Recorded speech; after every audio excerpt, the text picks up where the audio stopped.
This is a 2-week-old Bengal Eagle owl, and this is what it looks like 6 weeks later. You can see the difference. It's got its wings, the tail feathers there, it's got the right face of an owl, still a bit fluffy on the head, but has grown massively. We're going to call him Ranger. Pretty sure it's a male because of the size. In birds of prey, girls are usually much bigger. And he is quite small for a Bengal Eagle owl, but he'll be a great bird for flying experiences, flying to the glove, and that'll be great for flying shows as well. Now, I need to get him trained now. So what I now need to do, as part of that, is to fit some furniture. And I need to put some anklets on. And his legs are actually quite chunky, quite fluffy. And I don't have any sort of pre-bought anklets that are going to fit, so I'm going to make some temporary anklets for now so we can begin the training. And in this video I'll show you how I actually fit them correctly for the right size and get the bird into training mode. So I've selected some red leather, I've got some scissors, I have my hole punch, I have a knife, I've also got my ruler there which I use to cut them nice and straight. And the first thing I've got to do before I can measure the size, pop a little hole in the end there. I'm not using any metal for this, any eyelet sort of things. I'm going to keep it nice and simple. I'm going to go for a slightly smaller size, go for that one there, and about 2 or 3 mil from it, I'm going to do a little line with holes down. You can just use a knife for this, but I'm going to use the actual hole punch because I get a bit more size on it. There we go. And just for now, I'm going to just taper off the corners of the other end, even though I won't be using that end because it'll be a lot smaller. I'm going to place it through the gap there, just to loosen up the leather a little bit. And I have to now measure the size against the leg of the owl.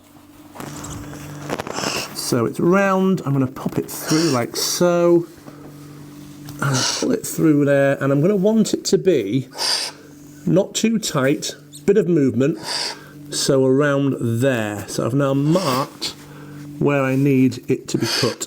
So I'm just going to use the scissors here, cut it along there, and then it shows, if I just redo that, that once it's through, and we line it up here, there's enough room for it to comfortably fit on. Little tip though, I'm not going to have this soft leather on the outside. I'm actually going to have the rough leather on the outside to the soft on the inside, so it's nice and smooth against the leg. So I'm going to use my scissors here. You can use a knife, of course. If you're good with a knife, that's great. These are just temporary anklets anyway, until I get something a bit more permanent. What we call fake alamari anklets. And all I've got to do now, select my larger size again, punch the holes in this side. I've done anklets like this for many years, so I've gained the experience of how to do it. And if you're going to make your own anklets, even just something basic for training like this, then you are going to need to practice. And to get yourself some leather and probably have a go at making some anklets over and over. There we go. And then the last thing I'm going to do, and again I'm going to use the scissors for simplicity here, I'm going to make it a bit of an indent on each side, like so. And I'm also going to just put some little slits in on either side because it keeps it nice and flexible for the bird to wear. So that's now ready to be placed on the bird, and that'll go through, and because I've cut those little gaps, there's almost like a little locking place there, and that'll allow me to put some flying jesses on for the training.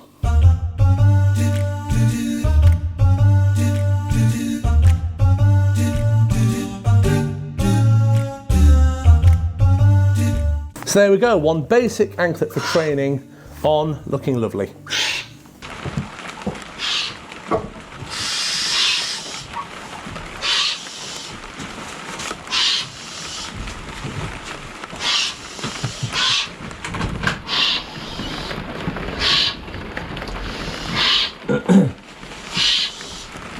So it's now 1 week on from putting the anklets on. They haven't fallen off, that's the first thing. And I haven't even put any flying jesses on it yet. This bird has been out to a couple of private bookings, and it's done a little bit of walking around, a bit of handling, and a couple of public displays as well. And I could usually get it out a bit more actually, which we're going to start doing. But sometimes when I'm working with the birds, I sometimes think, why didn't I film that?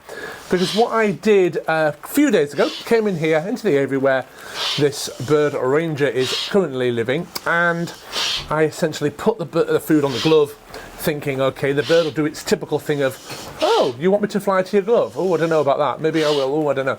Nope. Saw the food straight to the glove, a bit like a Harris hawk would probably do. And I'll demonstrate it now. He's looking at me, or maybe himself on the camera there. And I'm going to just wave the chicken about, pop it in the glove, and hops right to me there. Look at that. So we'll be doing some outdoor flying pretty soon, which should be really good as well. Now, what we should be doing when a bird lands on the glove, if we have got some jesses on, some flying jesses or something like that, is we can grip onto them, and then we have a bit of control. The bird can't fly off with the food. But if you're flying a bird without any jesses on, and I often do, then you haven't got that option anyway. So it's good that the bird will fly to either way. Now, what this bird should do, he's not very good at casting off yet, after kind of popping back down again, is he should fly to my glove without food. Because if he flies to my hand, there's a chance of some food. He's checking, it's not there. Owls don't see very well close up. It's quite blurry. So they usually have to investigate a little bit. I'm going to upgrade to a head now.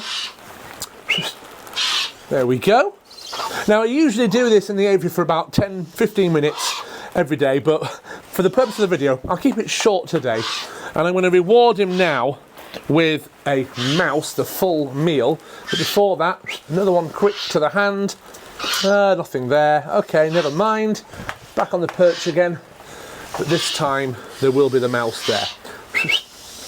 There we go, and you find it. Of course, Ranger here has been swallowing mice whole like this since he was really young, actually.